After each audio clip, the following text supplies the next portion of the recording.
Amen. Again, welcome this morning. Super stoked that you're here this morning.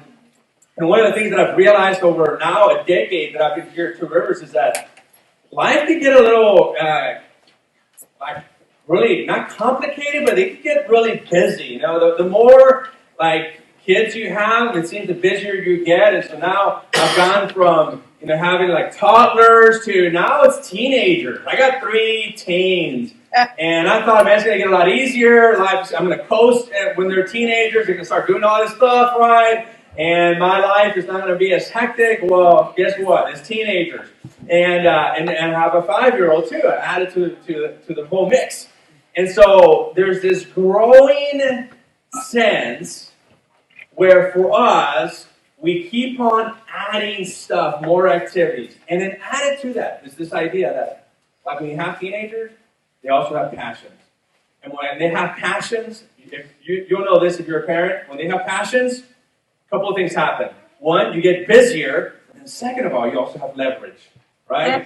It's okay, you like photography. If you don't do that, your camera is going to go to my room, right? You got some leverage, and that's the really good thing, right, for us parents. But as I've kind of seen this progression, of our kids growing up, I've seen this, and that is that at some point, and maybe at several points, it starts becoming like this relationship with Jesus, it starts becoming another add-on.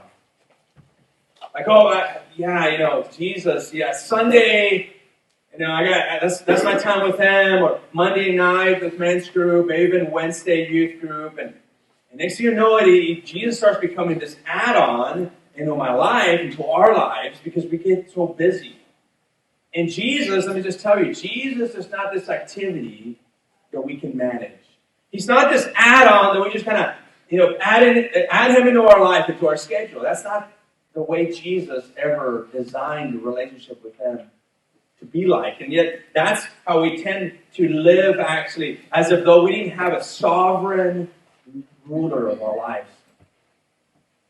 Someone, a person of Jesus who actually informs what we do and don't do.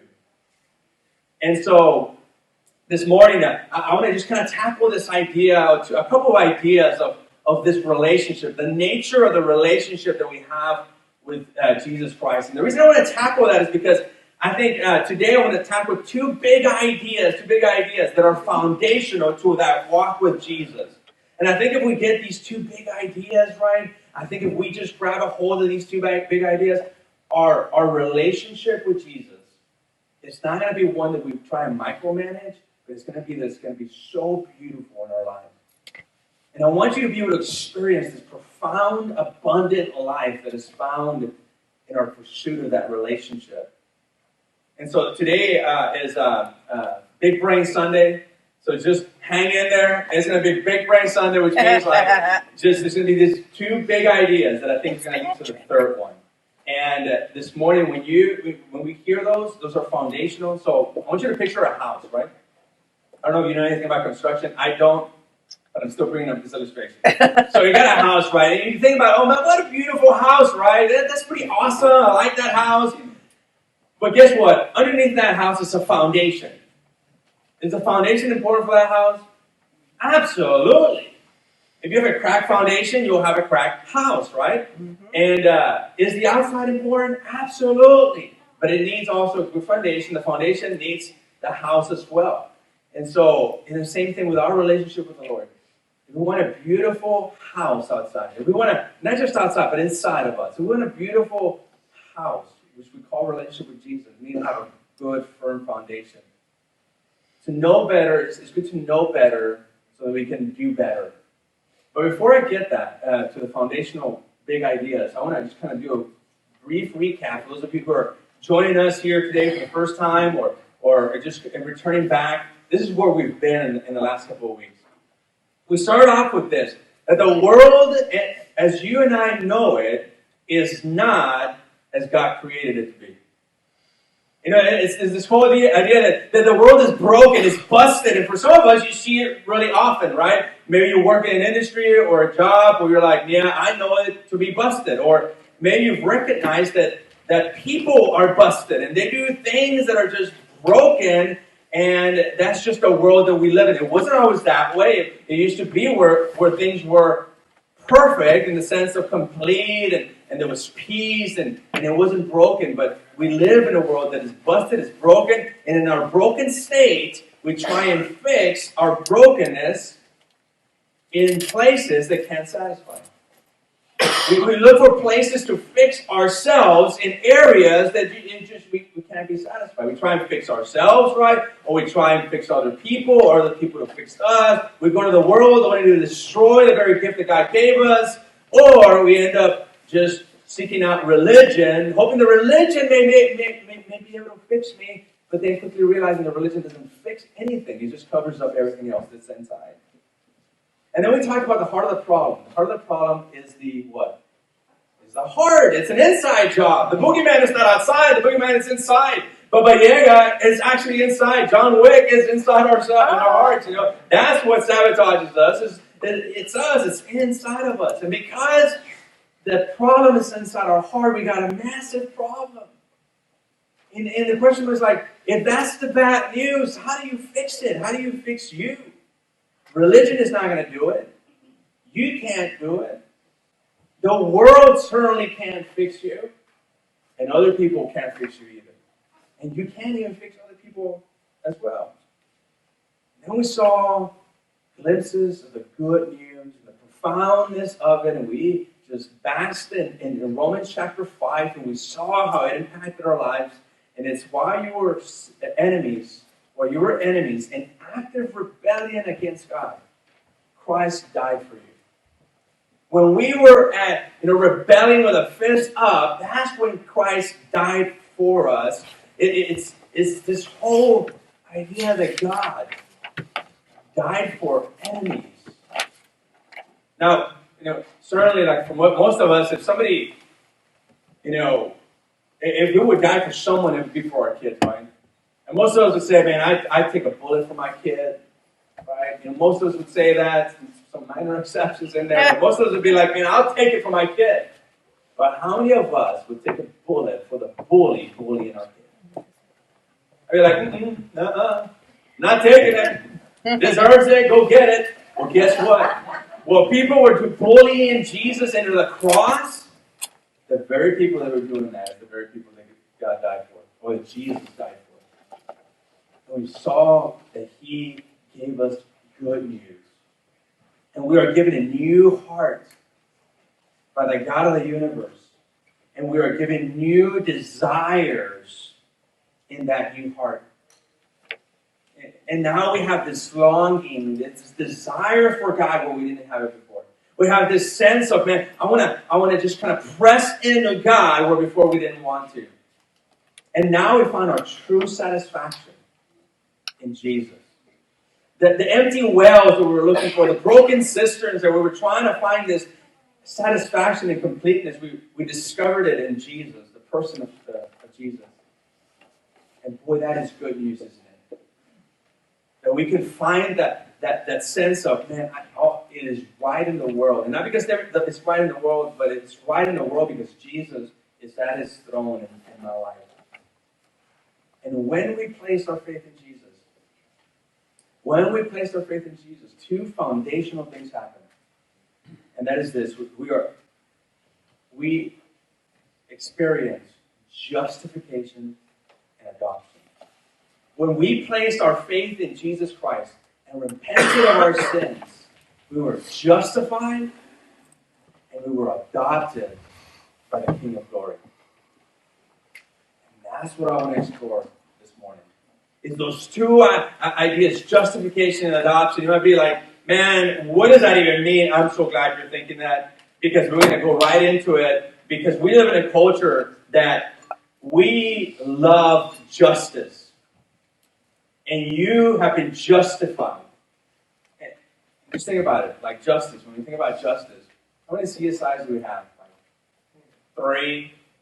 All right, you don't like Las Vegas? That's all right. That's too risky for you. Go to New York, CSI New York.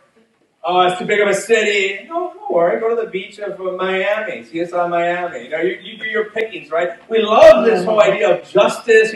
We just kind of gravitate towards justice. If there's a Netflix show on crime and solving a crime, we're all in. Marisa and I, there's a show right now about New England Patriot tight end that was, that killed someone. We're like, Marisa and I can't wait to look at that.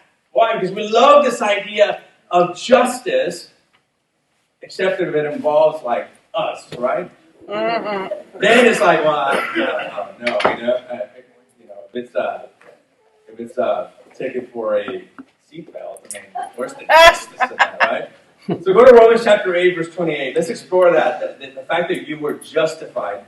And it says this, it says, and we know that God causes everything to work together for the good of those who love God and are called according to His purpose for them. Pause there for just a second. This is a promise for you.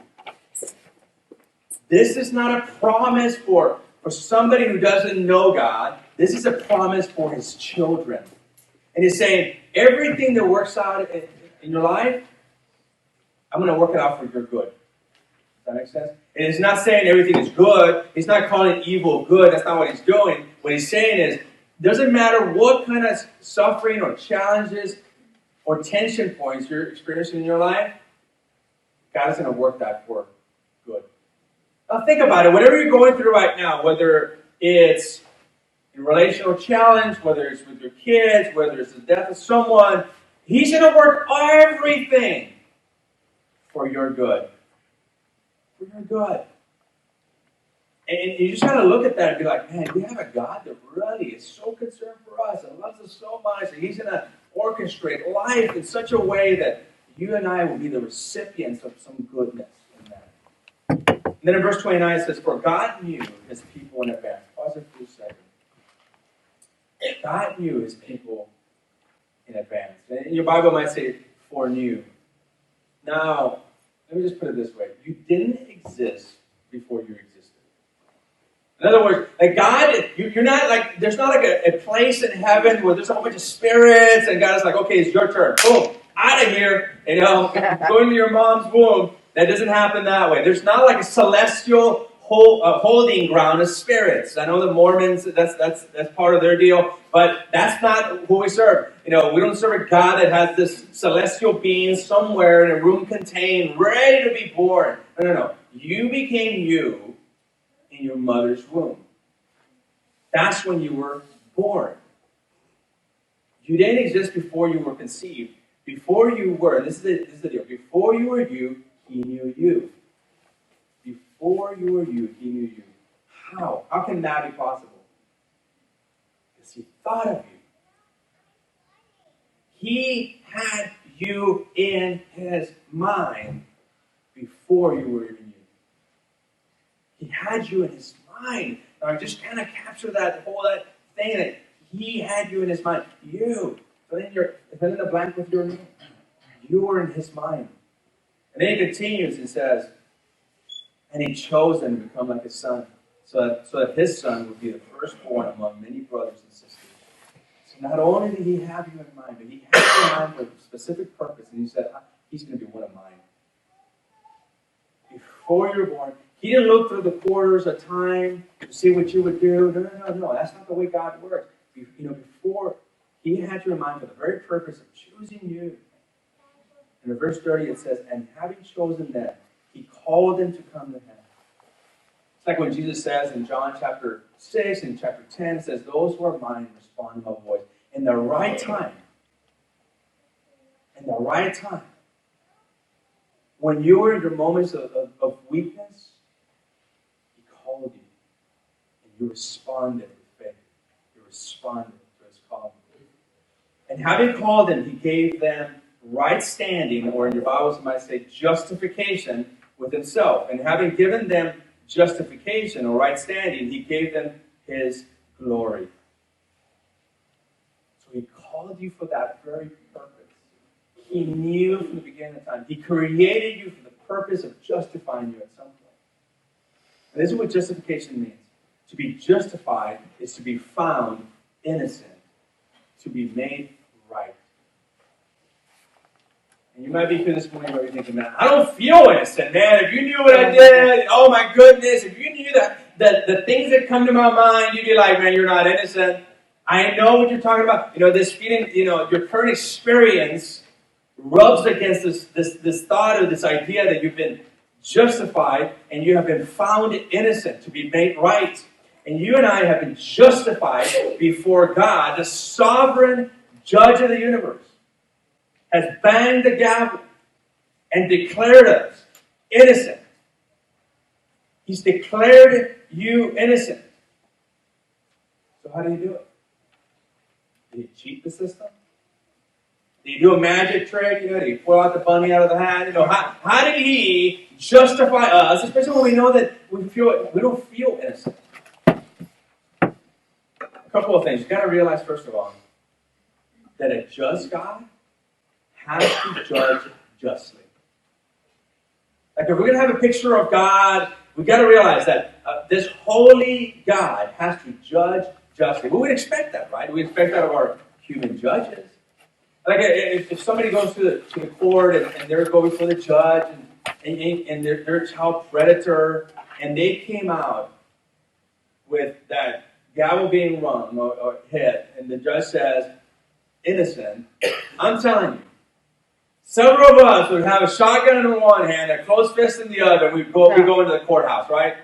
We'd be like, ain't gonna happen. I don't know what happened in that judicial system, but we won't have it, right? Because there's something in us that's like, no, it's got to be just. And God has to be judged. Now, just. And so when I think about that, I think, well, I like it when he's just with people I don't like. And I think, okay, God, let your justice reign, baby. Come on. He cut me off again, which is easy to do in my car, But you're like, yeah, justice. Until we think about ourselves, we're like, well, what I do is not that bad. Relative, right? It's like, it's not that, it's really God, is this that bad what I do? Just the other day, I didn't even put this in my notes, which probably means I shouldn't share it, but just the other day, I was having these thoughts, and somebody said, I wonder why that church did that. And I was like, it's probably because of, blah, blah, blah.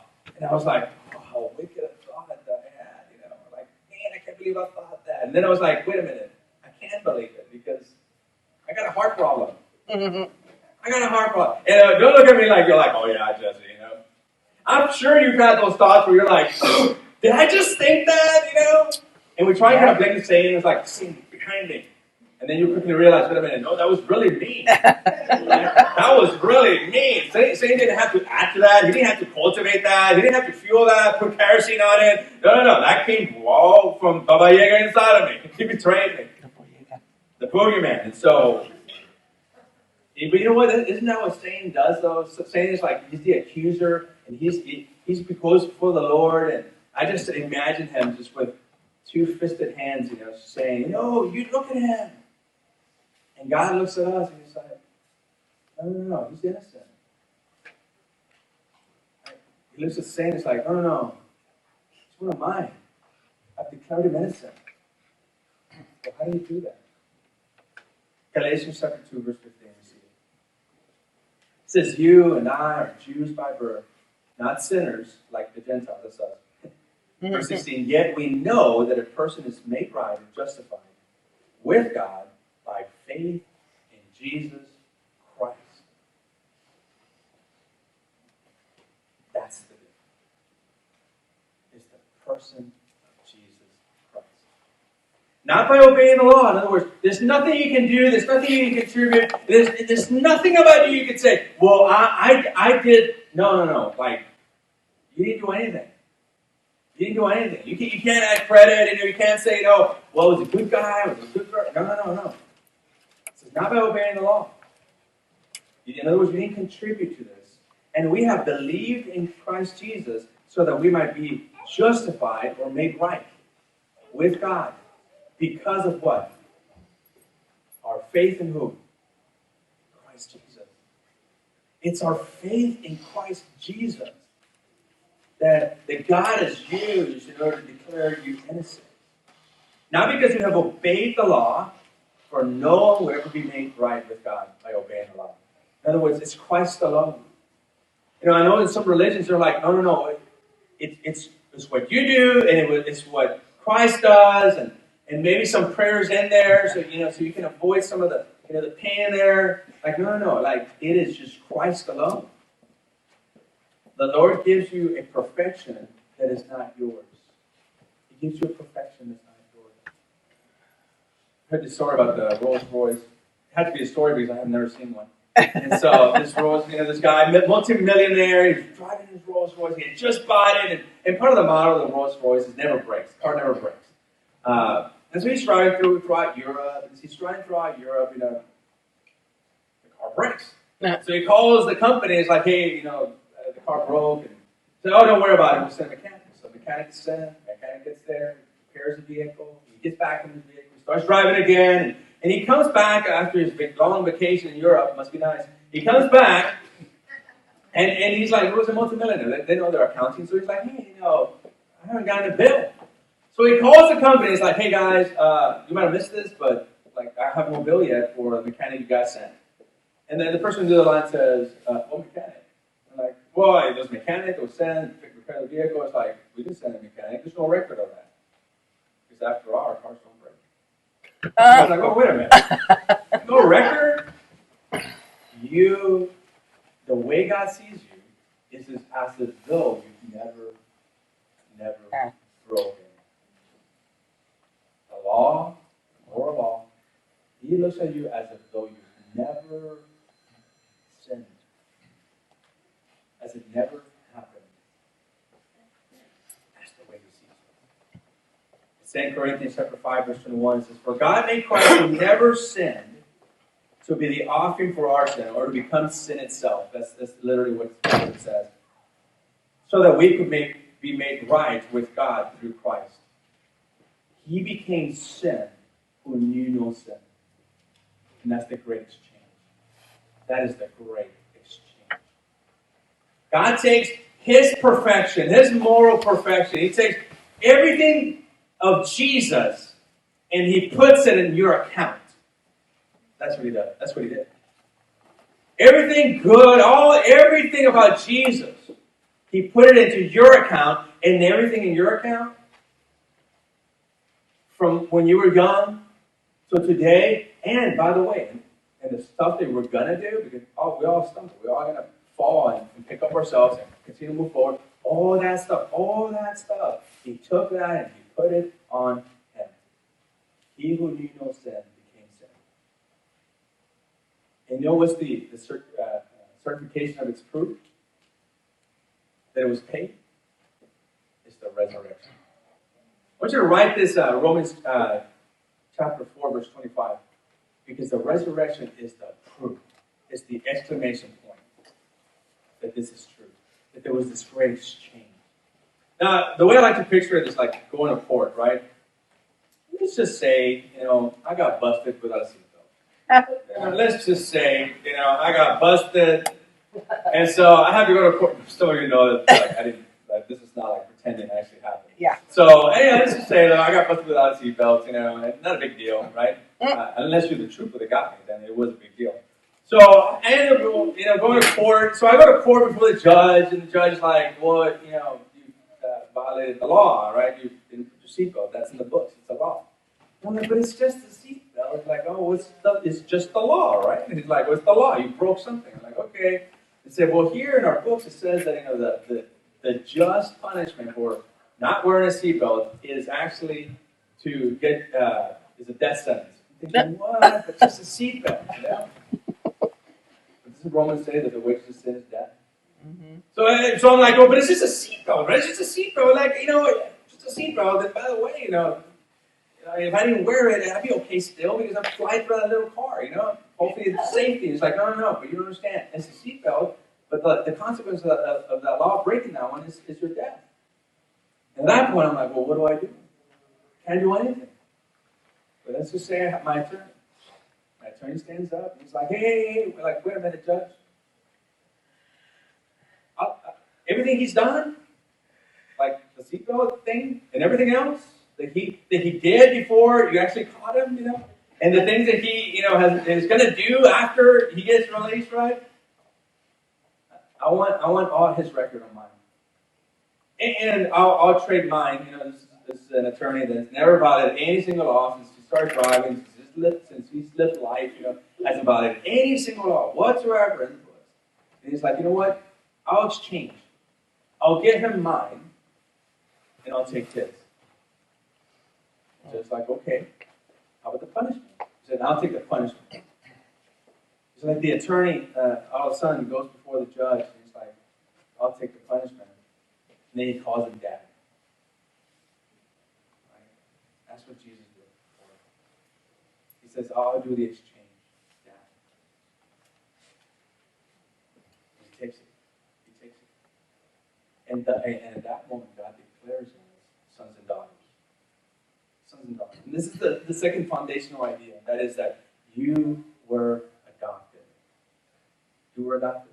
Now, when we think about adoption, just think about it for just a moment. When we think about adoption, we think, there's a child involved, right? And that child typically is being rescued from a really bad place. And there's some legal hurdles that the person, as they're adopted, have to go through. There's some legal hurdles. And it's costly, right? It's either monetarily costly or not just financially costly, but it might be emotionally costly as well. But nevertheless, this is what happens. You take the child and it bears your name. Right? It's the same thing with us. God adopted you. He took you from a really bad place, rebellion against God. He took you in your sin, you were rebelling. And there were some legal hurdles that were solved by Jesus Christ. And the cost was big. The death of Christ. And resurrection to prove that indeed you could do that. And you take the name of God. You take the name of God. You're sons and daughters of God. You don't just have a judge, but you have a loving Father. Because after all, who the idea that God is judge is not a very sexy thing to say. Man, I'm going to hang out with my judge. Nobody's thinking like, oh yeah, I'm going to hang out with the judge. But he's not just your judge; he's your Father. That's where it's different, folks. That's where it's different from anybody else. That we have a Father. And the moment you are justified or declared innocent, you're also adopted. And that happens simultaneously. When my kids were born, those who got kids, you're going to be able to relate to this. When your kids were born, what happened? You looked at your child. I still remember, looking at when my first one was born, Caleb, the same kind of emotions happened with the other three. It's like you're looking at this child and there's just something that happens inside that you've never experienced before. Right? There's this, your heart is flooded with unconditional love. The child, my kids had done nothing wrong at that point that I could see, observe. They hadn't insulted, they hadn't said, oh, Dad, I'm not this way. And it's just this unconditional love. Not based on what they had performed or not done. And at that moment, it didn't matter if they were slimy, right? Cold, head. And maybe at that point you thought it's the most beautiful thing. And I'm sorry, but you thought so. The doctor may not have thought so. Right? But for us, it's like, oh, this overwhelming, I love you, right? There's nothing like it, folks. Not to put down or degrade in any way the relationship with your spouse, for those of you who are married, it's just different. Can you imagine looking at your spouse for the first time and saying, hey, I love you? You're a stranger? You'd be thrown in prison, right? Be like, hey, that's just weird, You may like me, but this love thing, no, it just doesn't work that way, right? Love is built over time as you build trust over time, and at some point with your spouse, you're like, hey, I'm in love. I'm really in love with her, or I'm really in love with them. But with a child, it's instantaneous. And that's the way God looks at you. He looks at me with love. It doesn't matter. It's the thing. It doesn't matter what you've done, what you're going or what you're going to do. Like, he's like, you're mine. I love you. I love you. And in Romans chapter 8, verse 14, we see a good expression of it. It says, for all who are led by the Spirit of God are children of God. So you have not received the Spirit that makes you fearless slaves. In other words, you're not enslaved to the things you were enslaved to before. You don't have to continue to do the things you were doing before. You have a choice now. You have a spirit that moves into your spirit. You're no longer a slave to fear. Instead, you received God's Spirit when He adopted you as His own children. You have the Spirit of God moving in your spirit. It says, now we call Him Abba Father. You and I can do that. We can call our God Abba Father. Somebody who is an unbeliever, somebody who doesn't know Christ, can't do that. You know? They don't have that relationship yet. For some. And in verse 16, it says, for His Spirit joins with our spirit to affirm that we are God's children. So there's this Spirit inside of us. And He's affirming, He's affirming that we are adopted sons and daughters of the living God. And He affirms it. The Spirit testifies to your spirit that you are His child. He testifies to your spirit that you are His child. And we know that because we're like, man, something inside of us just longs to obey God. Something inside of us finds joy and pleasure in obeying God. Something inside of us just wants to follow Him. Not just know about it, but actually follow His ways. And there's this pursuit inside of us. A pursuit of the things of God. And then it continues. It says, and since we are children, we are heirs. In fact, together with Christ, we are heirs of God's glory. And you have an inheritance. That inheritance is a glorified body. That inheritance is to be in the kingdom of God. You have an inheritance from God. And then, but if we are to share His glory, we must also share His suffering. And this is one of those deals where I'm like, man, I wish that wasn't there. Like, can we just kind of like grab pen and, you know, or white ink and, because it says there, it's like, but if we are to share His glory, we must also share His suffering. In some translations it says, in various kinds. In various kinds. In other words, our suffering may be different for each and every one of us. It might be emotional suffering, right? You're just like emotionally, or it might be relational suffering, it might be circumstantial suffering. But we're sharing in His suffering.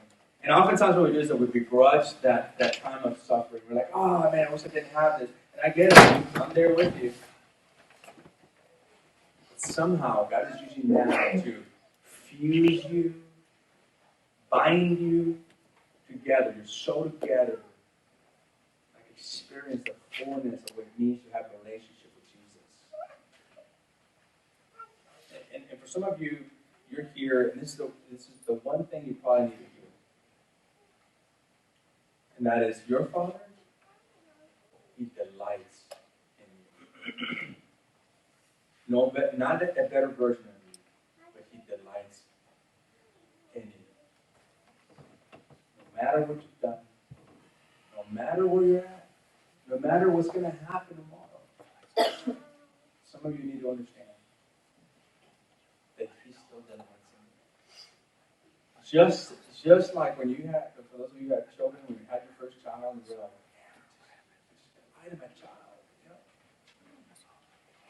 Of course, and then at some point they're like rebellious, and you're like, I don't delight in my child. You know, I'm like, whatever, you know. But then there's that sense where like, I still delight in my child, right?